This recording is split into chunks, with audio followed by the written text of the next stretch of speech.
With flood situation continuously improving in Chennai, life limping back to normalcy. International flights from Chennai airport yet to resume, though domestic flights already in operation. Rail services being partially restored. Relief agencies working hard to provide succor to the flood-affected people. National Security Advisors of India and Pakistan hold bilateral meeting in Bangkok. Discuss issues of peace and security. Terrorism, Jammu and Kashmir and other issues including tranquility along the line of control. MEA says talks were held in a candid, cordial and constructive atmosphere. Madhesi leaders from Nepal meet External Affairs Minister Sushma Swaraj in Delhi to discuss the problems facing the southern region of Nepal. India reaffirms support for an inclusive Nepal. Sushma Swaraj calls for speedy political solution and return to normalcy in Nepal. Delhi police has arrested a serving Indian Army personnel from Darjeeling in connection with the ISI-linked espionage racket. Fareed, a head constable in Jammu and Kashmir Light Infantry, was arrested from Darjeeling today. This is the fifth arrest in the ISI-linked spy racket which was busted last week. An indebted nation expresses its gratitude towards selfless contributions of its armed forces by celebrating Armed Forces Flag Day today. President Pranab Mukherjee calls upon all to voluntarily contribute towards rehabilitation of war widows, disabled defense personnel, ex-servicemen and their families.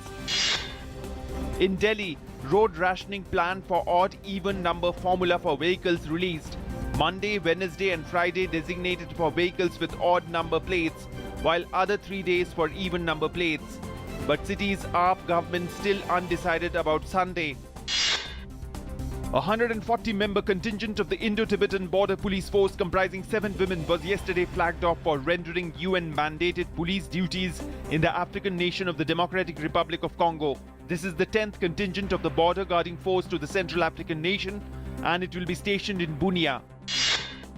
With the UN climate conference entering crucial phase in Paris, India again urges rich countries to pay back their carbon credit for a safer earth.